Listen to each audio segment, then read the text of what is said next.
What do you do when you're a lone data scientist? That's really the underlying question.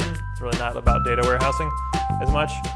When you're a lone data scientist, what you need to do is you need to recruit people to your team, right? Whether they know it or not. Recruit people. So what does this mean? This means you've got to find people that have aligned interests with you. So if you're like, shit, there's no good data warehouse, data's a mess, I'm in trouble as a data scientist because I personally don't have enough leverage to get the company to change the way they deal with data. Okay. Now I could try to fight this battle by myself and maybe eventually I'd win if I'm loud enough, if I'm persuasive enough, if I have enough leverage, maybe I can win this on my own. But you don't really want to do that. That's like, no one wants to go into battle alone, right? You're not going to win very many of these. What you want to do is recruit people onto your team and find people that also would benefit from the improvements that you want, right? So if you want to improve data warehousing, maybe you think that the company should hire someone to just focus on data architecture, governance, ETL, whatever it is. You don't want to go into this battle alone, and you say, what do I want here? We should hire someone that does ETL, that does data architecture, data governance, sets all this stuff up, and takes ownership for it.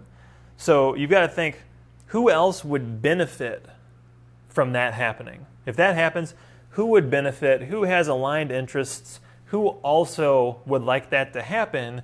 And then you go talk to these people and you basically sell them on hey, wouldn't it be awesome if we had someone to help organize this data and to automate the ETL and make sure that it's clean and reliable and that it's well designed and it's not just thrown together and this old legacy solution is really outdated and it's holding you back, isn't it? It'd be so much easier to do your job, to do this thing that you want to do if you had this, right? So then you start getting these other people that have the same interests that are going to benefit, and then you really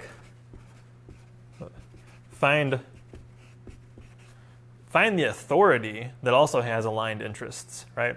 So if you find enough kind of line level employees, the people actually out there doing the work, just find their boss and be like, hey, look, I talked to the people on your team, and what we realized is that if we had this person that was going to do this thing with the data warehouses, people on your team would be it'd free up 30% of their time and they'd be so much more effective, and here's how it would help your department and how you guys would decrease your costs, increase your revenue. It'd free up time to work on that other project that I know you're much more passionate about and you really want to focus on.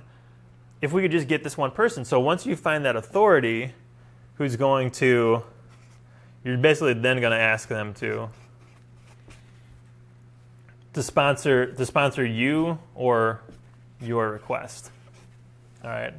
So you build up all these people on your team, you convince them of how this is going to benefit them, find the authority who can then sponsor this ask, and basically then you're going to ask them hey, what can we do to actually go hire this person? I need your help. I think that you're the one person that can really make this happen for us and make all of us so much more successful, and most importantly, make the company successful as well, make our customers happy, and allow you to focus on your passion project and this other thing that I know you really want to do instead of wasting your time messing around with data warehouse. One, I would just start by digging deeper because insurance runs on data, right? Insurance doesn't run on data science, but it runs on data. They have to have models that make predictions about people's risk and what they should price different, insurance products at.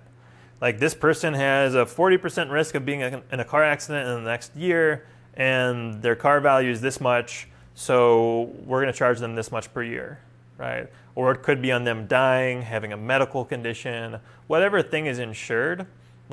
They've got some sort of model that says how much risk they think it is and how much, not just risk, but in terms of dollars of what that would cost them as well, so they can make some prediction. And they do this based on historical data, even if it's a really simple model and they're not really using any machine learning or advanced techniques. Insurance runs on data, so I would try to dig deeper and see if you can find more people that have leveraged data there and what they've done. So start there, and then figure out okay, do other people in the organization also need data warehousing?